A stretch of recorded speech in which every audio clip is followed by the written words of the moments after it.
speaker. He is an EO member, originally from Hyderabad, who is presently living and working in Kenya. He was the recipient of the EO Global Citizen Award 2015 and recently led a group of EO members to the UN General Assembly. Under his leadership, the EO East Africa chapter won the prestigious Global EO Randy Carroll Award in 2014. His digital strategy and innovation consult firm, Iridium Interactive, is rated as one of the top 100 IT innovators in India. Isn't that incredible? Great. His program, Tibu, which in Swahili means to cure, led Google to award Iridium Interactive a Healthcare Delivery Innovation Award, besides winning global recognition on other important worldwide platforms. Kuza Biashara, which is literally grow business in Swahili, his present initiative has impacted over 4 million youth and small business owners across Africa and created 140,331 jobs. Isn't that incredible? Yes. He knows something about Jugaad and using it to scale. Bharatam, a man who is making a difference, a big difference to many small businesses. Please put your hands together for him and welcome him by saying Namaskaram Bagunara. One more time. Namaskaram Bagunara. Thank you, Shivani. Namaskaram. Bagunara. Namaste. You can get away with those 3 words. You can jugaad your way through India, right? Okay. So, here's my story. It was year 1999. Around this time in October, I was actually working for HP in the strategy consulting practice. I lost my passport and I was here in the same town of Hyderabad to get a duplicate passport. And you know how long it takes to get a duplicate passport in India. It's 1999. Just about a month or 2. And I had all my leaves accumulated, so my in-laws were taking care of me. I had a 10-month-old baby, had a beautiful wife. I said, let me take it easy. And that's how I thought I'll spend the rest of the year until Christmas. Now, something happened. There was a devastating hurricane, or we call cyclone in India, around the same time, 29th October 1999. The red, you see that's the state of Orissa, eastern India, and about 100,000 people lost their lives just overnight. Now, about 16 million people got affected, and over 2 million houses got damaged, and I don't even want to go there. I'll start crying. So I couldn't sleep. I was quite disturbed. At about 3 a.m., I woke up my wife and I said, hey, you know what? Her name is Bharti. I said, Bharti, I have a brilliant idea. She said, what? We have about 800, 900 million population in India. What if every Indian can actually contribute 1 cent? We can actually raise a lot of money, isn't it? She said, yeah, great idea. I don't know what you were drinking last night, but how? I said, oh, how? I said, okay. By about noon next day, both of us, we sat down, we scribbled, we did some whiteboarding, and we figured out that, you know what? I don't like going with a begging bowl and asking everybody to give that 1 cent. What if we can actually make people donate by not paying? Yeah, there is no typo in that slide. How do you donate by not paying? And this is what we did. This is my first Jugaad innovation. We actually put together a website in less than 24 hours called Cause and Effect. I love the name, great brand. And we said it had all the news about the calamity relief, everything. And there was this magical button called Save a Life. All we expected people to do is to go hit that button once. And a page opens with 18 corporate brands showcasing the identity, and each brand is paying the website 1 cent. That is, you hit the button Save a Life, 18 cents got raised. Isn't that cool? I thought it was cool. I believed in it. And we just took a piece of paper, got a press release done, and I took a pencil and an eraser and I said, to the Bureau Chief, Times of India, fax it, pay 1 rupee. Erase that to the Bureau Chief, Express Group. I just sent it to 50 odd people. Interestingly, no big political news that day, everybody turned up. I gave them a samosa and a tea, and just told my story. They believed in it and they put it in. Cut the long story short, 45 days, we have actually raised $1.5 million. $1.5 million in 45 days just from a simple, stupid idea. Isn't that cool? Are you shocked? You don't want to appreciate? I'm just kidding. So, what is the story here? Actually, just about 5% of the donations is all that we got from the corporates. The remaining 95% came from somewhere else. Now that's the real story. I was not too happy. We were actually, me and Bharti, we were sitting in a cyber cafe next to the lower tank bund here. And then we were just doing it. On an average, we were receiving like 2,000 emails every day. First, people are challenging, saying, hey, who are you? How can we trust you? I said, you don't have to trust me. All I want you to do, go click your day once a day, and then you do it. And the initial inhibition phase got over. On the day 6, day 7, I've actually received an email from some kids, high school kids in Texas, Austin, saying that, hey, we raised about $100 from our class. We heard about cause and effect on TV, I don't know which TV, and we raised $100 from our class. How do we send this money over to you? I said, wow. Just imagine, I'm here in India, it's 1999. Kids in Texas, Austin are actually saying they raised $100, and we just put that on the website. Nothing happened. After a week, I started receiving almost 500 to 1,000 checks every day. Because every day people were coming to click, and when they saw that consistently, we were transparently showcasing how much money funds we have raised every day, and then equivalent of how many packets of food. So people were checking out what is happening and all that stuff. So to cut the long story short, the majority of the funds actually came from direct donations because we touched their heart. Now that's the foundation from where I started off as an entrepreneur. I'm a first generation entrepreneur. And then life moved on. We actually did a lot for the Gujarat earthquake. This is where Chiranjeev, or fifth Chiranjeev comes from. And Andhra, where there were floods in Andhra, tsunami. So about 30-40 million people definitely, about all over the world, they got engaged in this. So fast forward. Now this is the thing, the highest and the best form of efficiency is a spontaneous cooperation of free people. We could actually, using the log files of the website, could trace it down to 18 million people who actually came to the website. And my guess is a couple of, maybe 20, 30 other million people would have actually participated in this. So this is really where I got my inspiration. So when I look back, as Steve Jobs said, you can always connect the dots by looking back. Today when I look back, I think losing my passport was a divine accident. Now, fast forward, something happens in October for me. October 2010, I was going to Africa for the first time with a trade delegation. Thanks to Kenya Airways, I missed my connecting flight. My flight got delayed in Mumbai, and I ended up spending a day in Nairobi, Kenya. Now, there were 8 to 10 of us.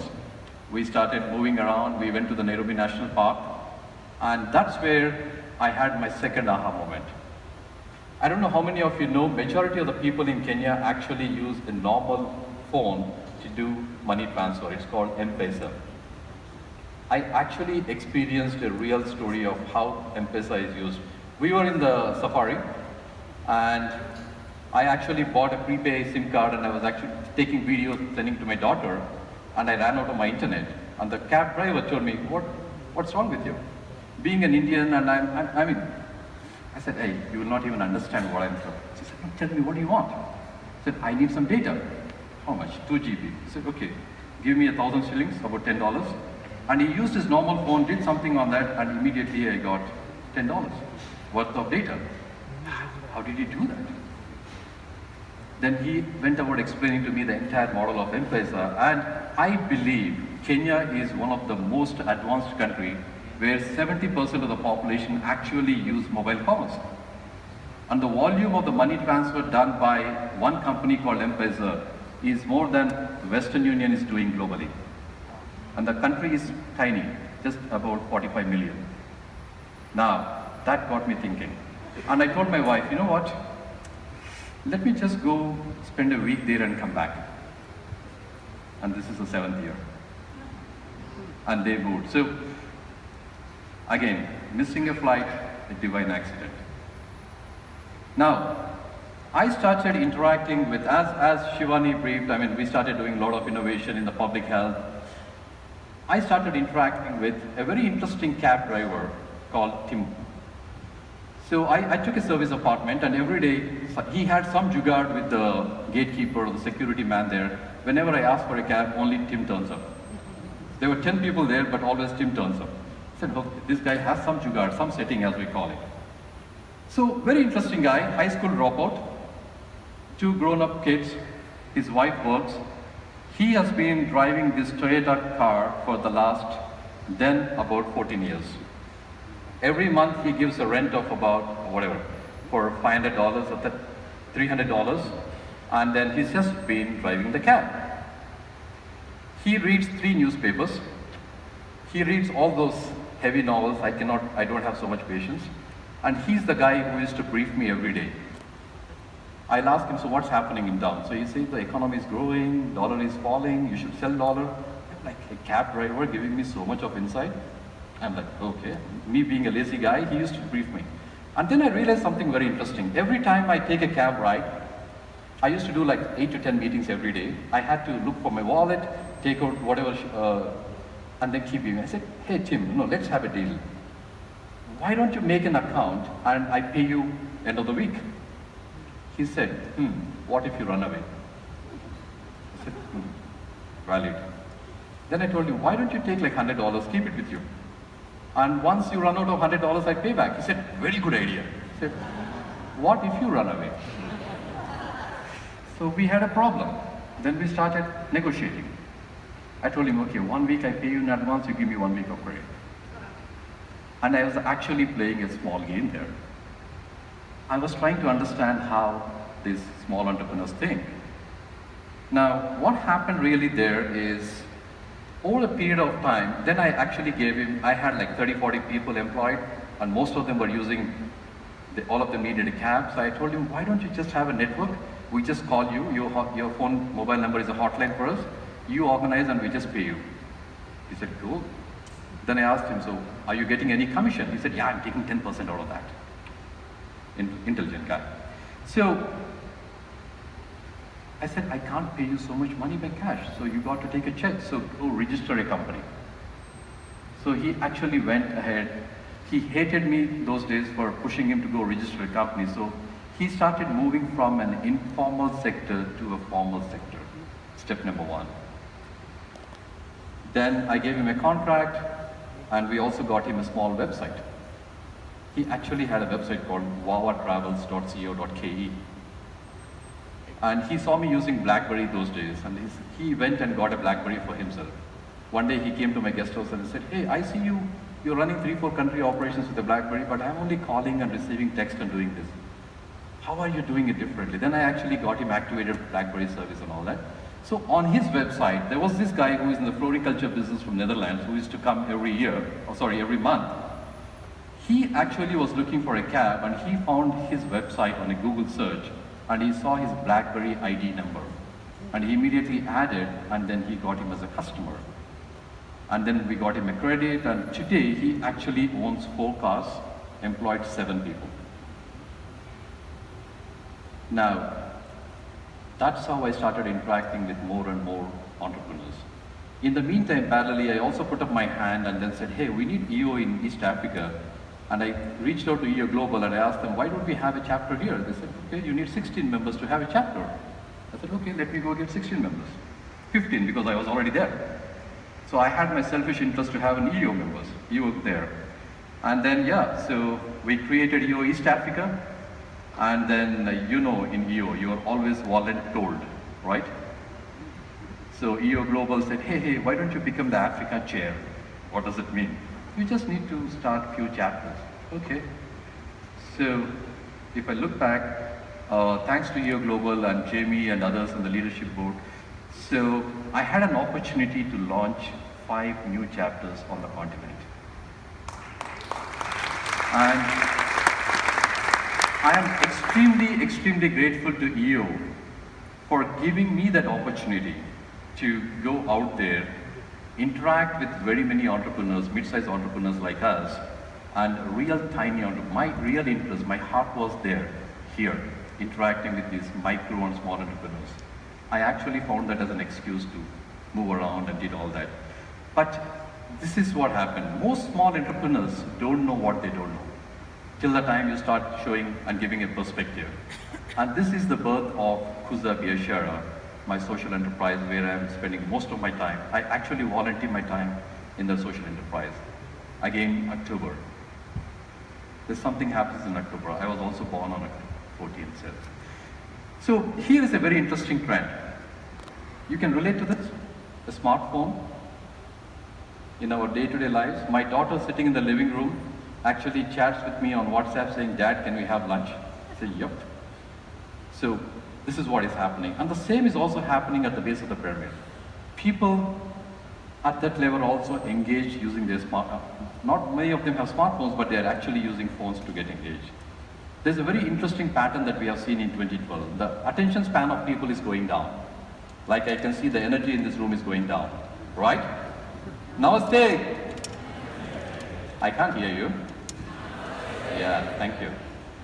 So what used to be 15 minutes 3 years ago has come down to 5 minutes and going down to 2 minutes. That's the attention span in today's connected world, and that is dangerous. If you can't get the attention of somebody in 2 minutes, you already lost them. So this is where we actually started creating content in 2 minutes video format. And today we have over 1 million people directly on our social media channels from across these countries.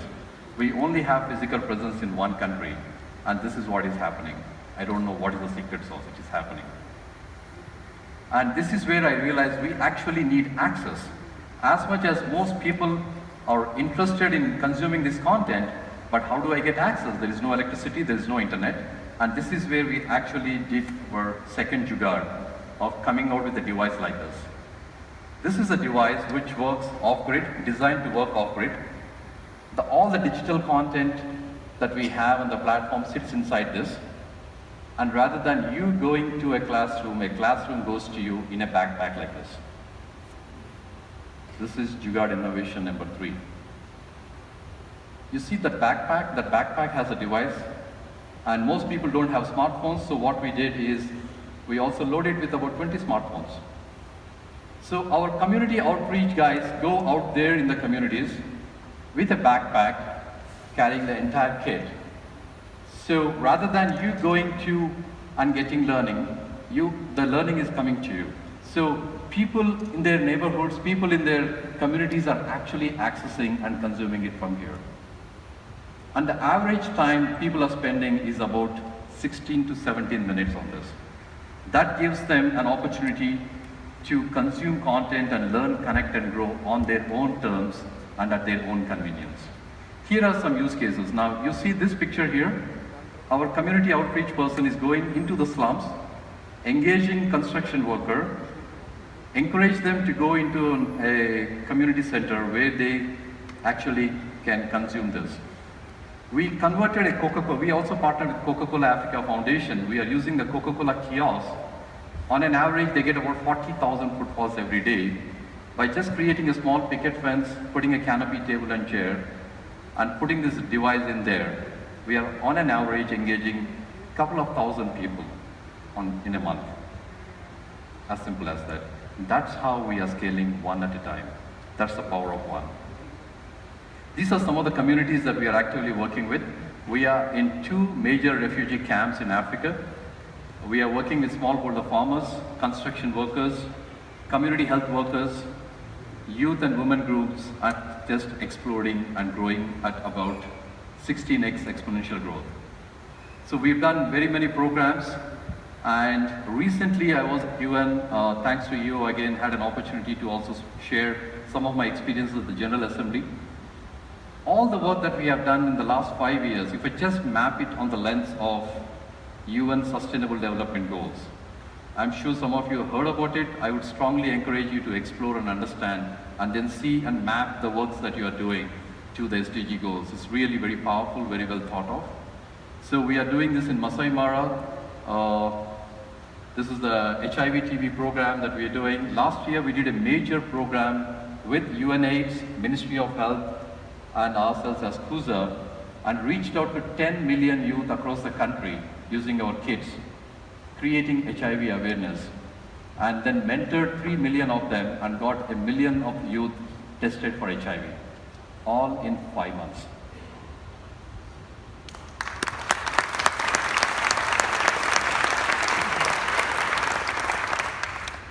Very interesting pattern.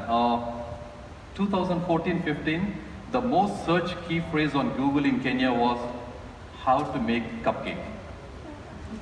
Interesting, isn't it? How to make cupcake. Then we dig deeper, we analyzed and then saw many people are looking out. And all we did, we actually created and encouraged a community of home-based women bakers. Home-based women bakers who would do baking as a hobby, passion, or a small business. In the last year, this time, we had 13,000 of them. As of last night, 172,000 of them. They're just coming in. All we do, we facilitate, we help them to learn, connect, and grow. Now, I also co-authored an article with the UN, head of UN, in Huffington Post on 1st of May. And an economist. Economists were writing all those complex GDP, GNP. I said, no. Guys, listen, it's very simple to create jobs. If each and every micro and small entrepreneur can actually employ one, just one, we can actually eliminate unemployment. Think about that. If every micro and small entrepreneur can actually employ just one person, we can eliminate unemployment from this planet Earth. And to just share some statistics, we are engaging 250,000 of them, and we are instrumental to date in creating 140,331 new jobs. And this is just not a phenomenon in one country, it's happening across. So we strongly believe, and we set a target, a big, hairy, audacious goal, that we are going to have 1 million people by 2015, and we already exceeded. We are at about 4 million plus now, and we are saying nothing less than 1 billion is what we should go for. Now, to summarize, you can clearly see we are doing so much more with less, and by the way, we have not raised any external funding. We are actually sustaining we don't charge any of these beneficiaries, so they all join this program, they just get benefited, someone else will pay. That's my mantra. Like cause and effect, you don't pay, someone else will pay. Even here, the brands are paying, governments are keen, UN is keen. There are so many people with bags of money, but really don't know how to go about reaching them. By creating this channel, I believe, as KUSA, we are creating an app store. We are creating a platform where a lot of these innovations from very many developing countries can plug and play and scale. Now, as much as Jugaad is all about, Jugaad has got a negative connotation, and today morning I heard the keynote speaker talking about the positive connotation of that. Actually, I take the positive side of it. Excuse me, don't take If a Jugaad innovation is coupled with systems thinking, structured thinking, and we marry these two, magic happens. And you have seen some of those experiences that I've shared today. Before I wrap up, whenever I get low, I start feeling that things are not happening. I have this in front of my in my bed in my bedroom, I always look at it and say, it's impossible, said pride. It's risky, said experience. It's pointless, said reason. But when you actually listen to your heart, it says, give it a try. And all it takes is one at a time. Thank you.